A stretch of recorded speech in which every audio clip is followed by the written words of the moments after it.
Hi, welcome to the Marley Bird YouTube channel. In this video, I'm going to show you how to make this super cute peppermint scrubby.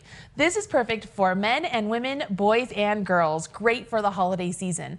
Imagine attaching this maybe to a little jar of soft soap and giving it to a little kid, and they can use this in the tub to wash their body. You could make this in any color. There's a variety of colors of the Red Heart Scrubby yarn. As a matter of fact, I'm going to make mine today out of the blue and white colors because it'll match my mom's kitchen perfectly, and I'm going to give it to her as a present to say thank you for allowing me to use her house as the backdrop for all of my holiday videos. This pattern is a free pattern available over at redheart.com. The video link, or the video notes down there, has the link, so go ahead and click on that. Get your materials and get your pattern. Join me back here and I'm going to show you how to make this super quick peppermint scrubby.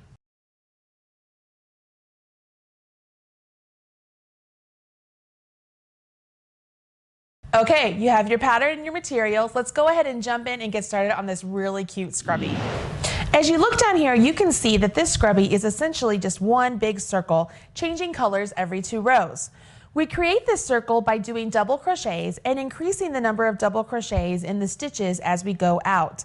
At the very last row, we're going to finish off with several chains to create this nice loop that we can hang our scrubby on the sink or in the tub or wherever you're going to be using your scrubby.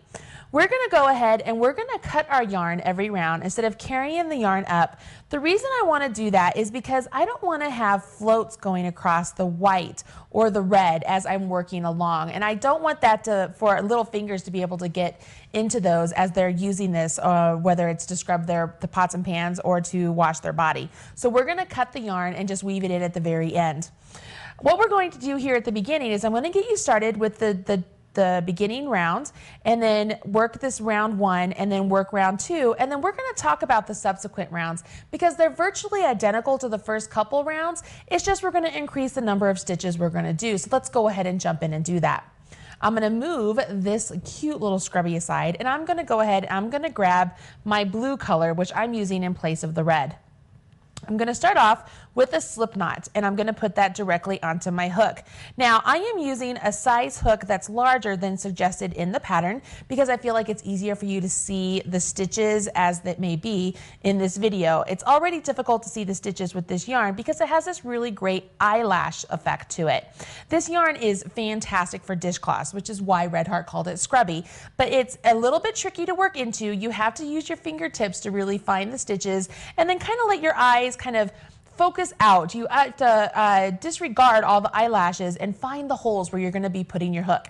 It's really not as difficult as it sounds once you get going, but it's hard to show you on camera, so I'll talk you through as best I can. Once I have my slip knot on my hook, I can go ahead and I can begin with my chain 4. 1, 2, 3, 4. And then I'm going to join with the slip knot into the very first chain. Now already it looks like a hot mess, right? It's hard to get in to find where that stitch is. But I can feel right here, there's my slip knot, and I can see if I let my eyes kind of fade out, or unfocus I should say, and not see the eyelash, I can see that that's where I want to put my hook. So I'm going to put my hook right there, and I'm going to join with a slip stitch, which is just yarn over and pull through the chain and the loop that's on my hook. What I have here is I actually have a ring. I have a ring right there. My finger, I'm trying to put my finger through it. Can you see? There we are.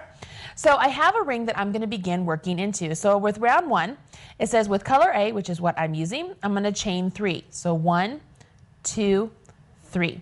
And that counts as a double crochet. What I like to do is use these stitch markers and put those where I know the last chain of my beginning chain is, because I know that that's what I'm going to be working into when I come back and finish the round. So I'm putting my marker into the 3rd chain I just created, and I know that that is the chain that's right behind the loop that's on my hook. So I've put my marker into the 3rd chain, and I'm going to go ahead and I'm going to work 11 more double crochets into my ring. So you can see I'm putting my hook directly into that whole ring, that big space. And I'm going to go ahead, I'm going to do 11 double crochets. So there's 1, 2, you don't want to see me count 11 double crochets, do you? Go ahead and finish your 11 double crochets. Join me back here, and I'm going to show you how to finish off the end of round 1, changing to color 2, okay?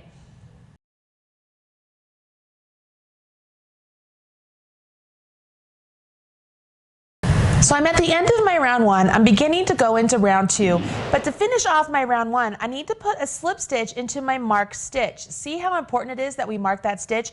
Makes it so much easier to know that that is the 3rd chain of my beginning chain 3. So instead of yarning over with my yarn that's on my working yarn, I'm going to go ahead and I'm going to cut my working yarn, leaving at least 4 to 6 inches because it makes it easier to weave in the ends later. And I'm going to grab my second color, which I'm going to use the white, as I said earlier. And what's going to happen here is I'm going to yarn over with my white, pull through the stitch that I just went into, and then pull that white through the loop that's on my hook. Now what I've done is I've joined for the round and I have my new color on my hook. So I don't have any color bleeds or anything like that to worry about. It just makes it look really nice. So that's how we're going to change colors at the end of every single round for this peppermint. Okay, so we're going to change colors and we'll move on to round 2. I'm going to go ahead, I'm going to chain 3, 1, 2, 3. And at this point I can move my marker up and put it into the 3rd chain, or I can grab a new marker, and that's what I'm going to do, and I'm going to tell you why here in just a second. I'm grabbing a new marker, I'm putting it into the 3rd chain of my turning chain and marking it, so I know that that's where I'm going to work into at the end of the round. And the reason I didn't undo this particular marker is because what I need to do now is I'm going to put a double crochet into the same stitch that I joined into. So knowing that this marker is marking that stitch, it allows me to easily find that stitch, right? So that's why I didn't move my marker. So I'm going to go ahead and I'm going to work my double crochet. Now I can move on to the next part of the instructions, and it says I'm going to do 2 double crochets in each of the remaining stitches, okay? So I'm going to go ahead, yarn over my hook, and to find the next stitch, I can use my left hand here and I can find the actual post of the stitch of the double crochet I created before. And then knowing that at the top of that post I'm going to find my V's, I can just stick my hook in. I can find that hole and see that that's where my V's are. Now I know it's difficult to see that that's the top of my stitch, but I promise it's there. So when I yarn over and pull my yarn through, I'm actually working into the stitch. Can you see that? So I'm going to complete my double crochet. So that's 1, and I have to put 2 there. Then I move on and I'm going to put 2 into the next stitch. What this does is it allows us to increase for the circle. I can get that in there. Sorry, I can't talk and get that in there at the same time. We're going to increase our circle in intervals, so that way it will lay flat and look nice. So there is 1 and there's 2. I move to the next and I'm going to put 2 into there. Go ahead and finish this round putting 2 double crochets into each stitch that you created on this round. You're going to finish off and you'll have 24 double crochets. At the end of the round, before you join with a slip stitch to your marked stitch, make sure you're joining with your new color, okay? Because we want to make sure our new color is ready for our next round.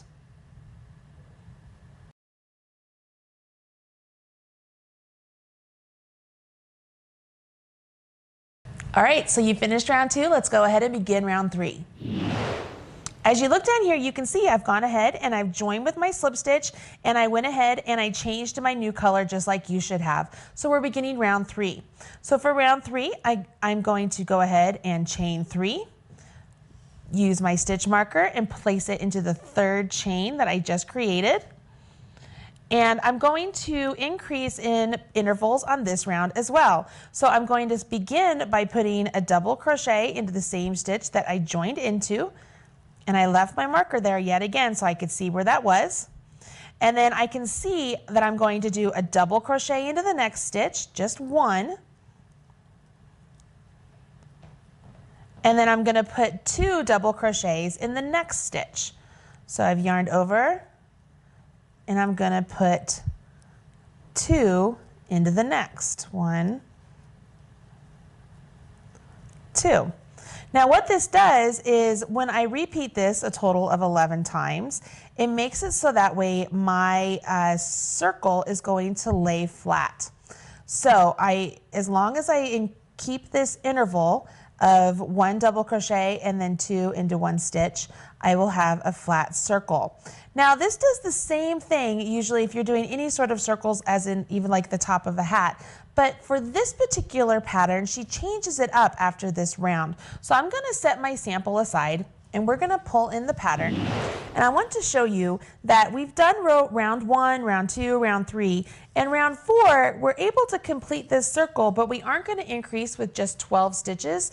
And the reason is the designer has written the instructions so that you have more increases. So if you're used to making just a regular old hat where you would do regular intervals, where on round 3 we did 2 doubles, and then a double, and then 2 doubles, and then a double, and then 2 doubles. On round 4, you typically would think we would have just a double crochet next to each of the 2 doubles, which is not the case. Round 4, if we read through it, it says that you begin with your chain 3, and then you have a double crochet in the same stitch, and then 2 double crochets in the next stitch. So right there we have 4 double crochets, right?